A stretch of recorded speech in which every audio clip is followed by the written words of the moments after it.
자, 안녕하십니까. 프로핏사단 카이로스입니다. 자, 오늘도 간단하게 장중 브리핑 좀 시작해 보도록 하겠습니다. 일단 코스피 코스닥 양지수 모두 좋은 흐름 보여주고 있습니다. 네, 코스피 지수 같은 경우는 2339포인트 가리키면서 양봉 좀 기분 좋게 세워주고 있고요. 코스닥 지수 같은 경우도 697포인트로 양봉 약하게나마 세워주고 있습니다. 일단은 뭐 전일 미증시 3대 지수가 다 좋지는 않았어요.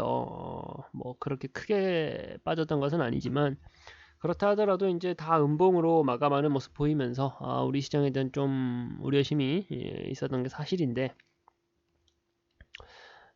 개장하고서 뭐 약간 지수 전반적으로 좀 꿈틀꿈틀 좀 혼조세를 보이다가 결국은 장 중반 넘어가면서 좀 오후장 들어오면서 다시금 방향을 상방으로 틀어 올리는 모습입니다. 일단은 뭐 대형주 위주의 외인 수급의 유입 현상은 계속되고 있는 상황이고요. 계속되고 있는 상황이고 그렇다 보니까 이제 시총 상위 종목이라고 하는 종목들이 뭐 전반적으로 흐름이 좋습니다. 전반적으로 좀 흐름 좋은 모습 보여주고 있고 삼성전자 같은 경우는 뭐 기존에 그 강했던 그 강세한 그런 그 힘을 계속적으로 이어서 이제 6만전자를 뚫고 올라가는 모습은 아닙니다만 여전히 6만원 가격선 부근에서 공방을 좀 치열하게 하고 있는 모습을 볼 수가 있고요. 삼성전자 뭐 여전히 외인 수급도 뭐 꾸준히 들어와주고 있는 상황입니다.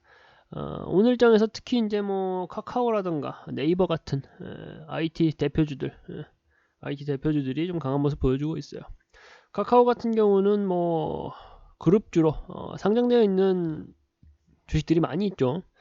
뭐 실적이 좋았던 카카오뱅크 그리고 이제 제가 언급해 드렸던 종목인데 실적이 아쉽게 나왔었던 카카오 게임즈까지 카카오페이는 물론이고 전반적으로 좀 카카오 그룹주가 또 굉장히 좀 선전하고 있는 모습을 보여주고 있으면서 어찌되었건 우리 시장 미증시 3대 지수가 좋지 않았음에도 불구하고 오늘 시장 장 중반까지의 흐름은 매우 양호하다라고 표현할 수가 있을 것 같습니다.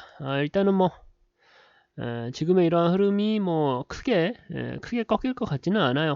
이렇게 이제 장 막판까지도 지금과 같은 흐름이 좀 이어지지 않을까라고는 생각이 드는데 어쨌든 뭐 지수 전반적인 상황에 대해서 말씀드린다고 하면은 뭐 그렇게 간단하게 정리해 볼 수가 있을 것 같습니다.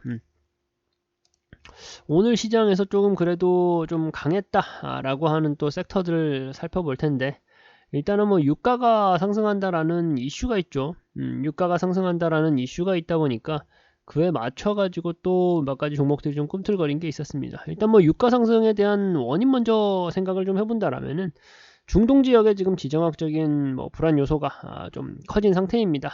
아무래도 이제 이란이 사우디아라비아를 좀 공격하려고 한다, 공습하려고 한다라는 그런 첩보가 있었다고 합니다. 첩보가 있다 보니까 거기에서 그와 관련해 가지고 이제 아무래도 이제 유가에 대한 그 불안 요소가 커졌겠죠. 그러다 보니까 국제 유가가 좀 상승할 것이다라는 이슈로 인해 가지고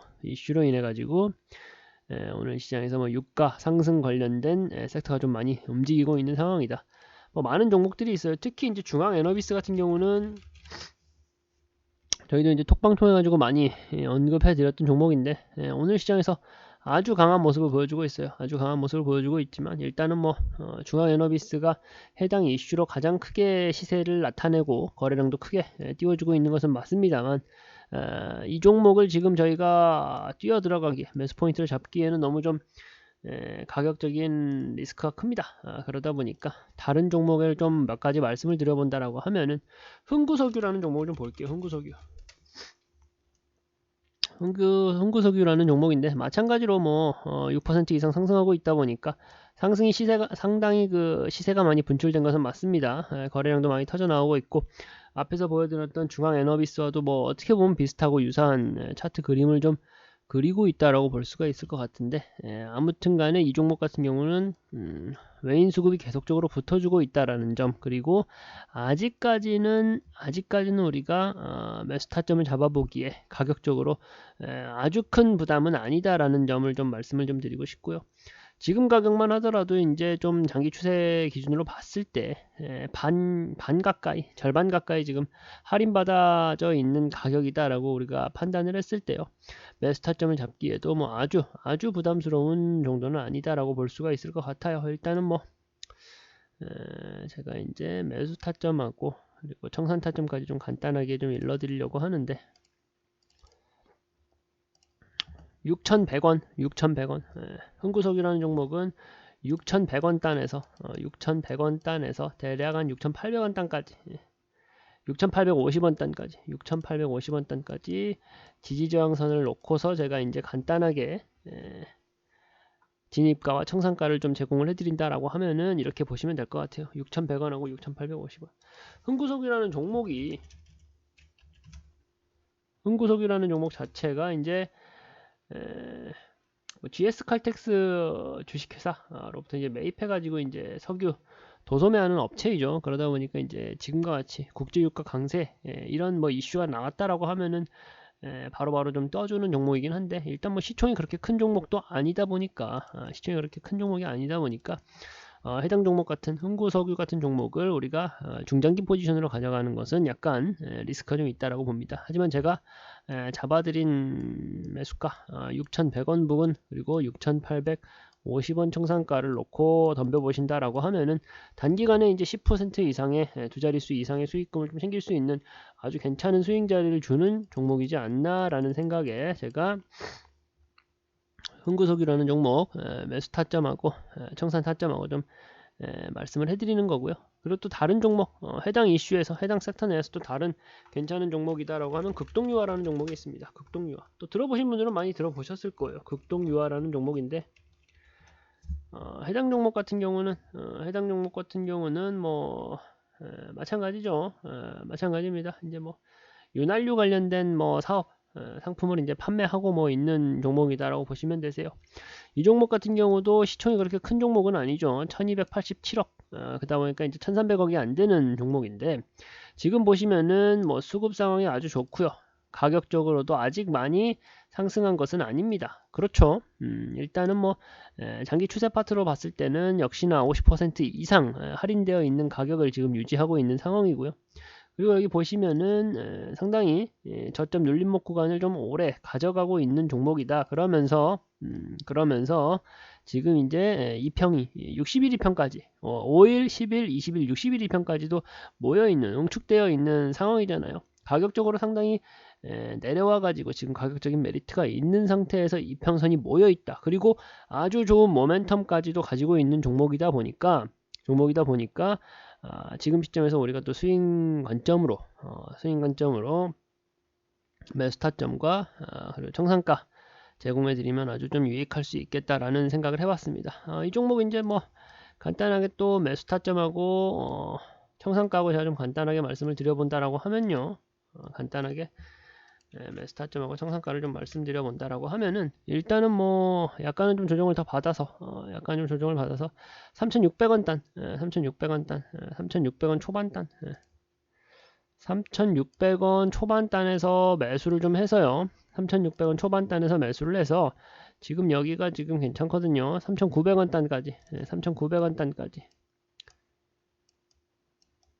3,900원 단까지 매수 타점을 보시면 어떨까라는 생각을 해봅니다. 뭐 굉장히 빠르게 결과치가 도출될 수 있는 자리를 제가 드리고 있는 거예요. 3,600원 단을 매수 타점으로 잡아두고 3,900원 단을 청산 타점으로 가져가 보자라는 말씀을 좀 드리고 싶습니다.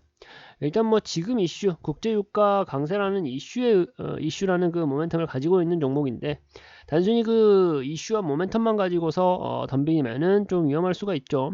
그러다 보니까 아무래도 수급도 받쳐주고 그리고 차트적으로도 마음 편하게 가져갈 수 있고 시세가 또 분출될 수 있는 그런 조건을 갖춘 이 종목 극동유화라는 종목도 우리가 잘 지켜보자라는 말씀을 좀 드려보고 싶습니다. 그리고 또 오늘 시장에서 네옴시티 관련된 이슈도 있죠. 네옴시티 같은 경우는 이제 사우디 빈살만 왕세자가 뭐 이달에 방한 가능성이 좀 높아지고 있다. 그러한 그 이슈로 인해 가지고 관련된 종목들이 좀 뜨고 있는 상황입니다. 일단 뭐 또 저희가 많이 언급해 드렸던 종목인데 도화 엔지니어링이라는 종목이 있죠. 도화 엔지니어링이라는 종목이 있는데 해당 종목 같은 경우는 지금 오늘 시세 상승이 굉장히 많이 나왔어요. 많이 나왔고, 그리고 요즘 뭐 사우디 네옴시티 관련돼 가지고 이슈가 많이 있었다 보니까 개인의 수급이 너무나도 많이 붙어 있습니다. 시총이 그렇게 큰 종목이 아니다 보니까 이렇게까지 개인의 수급이 많이 붙어 있었다라는 것은 아무래도 주식시장에서 입방아에 많이 오르내리는 종목이 되었다. 최근 근래 들어가지고 네옴시티 관련해가지고는 계속 입방아에 오르내리다 보니까 아무래도 이제 좀 우리가 이제 좀 조심해야 돼. 개인의 수급만이 너무나도 많이 붙어 있고 거기에 더해가지고 지금 시세까지 너무 많이 분출이 되어 있죠. 그런 종목이다 보니까 도화 엔지니어링보다는 차라리 이것도 사실은 톡방을 통해서 언급해 드렸던 종목입니다. 히림이라는 종목. 히림이라는 종목에 조금 더 눈을 돌려보자라는 말씀을 좀 드려보고 싶어요. 하지만 뭐 히림 같은 종목도 지금 매수하기는 좀 부담이 있죠. 저희가 이제 매수 타점을 드렸던 종목이고 화요일 시초가에 대응해가지고 굉장히 그 시세 차익을 많이 노렸던 종목인데 여전히 유효하다. 저희가 이제 제공해드렸던 정상가까지 계속적으로 가져가도 좋을 것으로 이제 보여진다라는 말씀을 좀 드리고 싶어요. 히림이란 종목은 뭐 아시겠지만 해외 사업에서 이제 에너지 관련해 가지고 역할을 많이 하고 있는 사업을 영위하고 있는 기업이다 보니까 이번에 이제 네옴시티 관련된 이슈뿐만 아니라 에너지 그리고 해외 에너지 관련된 사업을 하다 보니까 우리가 계속적으로 좀 지켜볼 필요가 있는 종목이다. 어쨌든 간에 이 종목도 시총이 그렇게 큰 종목은 아니다 보니까 스윙 포지션으로 중장기 포지션보다는 스윙 포지션으로 저희가 맞춰드렸던 매수가 그리고 청산가에 대해서 적절히 잘 대응해보면 좋은 결과 있지 않을까라는 좀 말씀을 드려보고 싶습니다. 그리고 이제 뭐 자잘하게 꿈틀꿈틀했던 종목들이 있긴 한데 북한이 이제 동해상에 탄도미사일 발사했죠. 그러면서 이제 뜬 게 제가 또 방송을 통해 가지고 언급해드렸던 빅텍이라는 종목이 있습니다. 지금 이제 제가 이제 7,000원 청산가를 이제 제공을 해드렸었는데 아쉬워요. 뭐 몇 호가 안 되게 좀만 더 올라가줬으면 청산까지 했을 텐데 어쨌든 해당 종목도 지금 뭐 외인 수급 올라와주고 모멘텀 붙어주고 밑에서부터 잘 잡아가지고 잘 가져오고 있고 좋은 결과치만 기다리고 있는 종목이다라고 이해하시면 될 것 같아요. 어쨌든 뭐 수요일장이죠. 수요일장이고 지금 장중 브리핑 간단하게 해드렸는데 전반적으로 괜찮습니다. 뭐 그렇게 나쁘지 않은 상황이 연출되고 있다 보니까 더 지켜보시면서 또 제가 코멘트 해드릴 부분이 있으면은 톡방을 통해서 코멘트 해드리도록 하겠습니다. 네.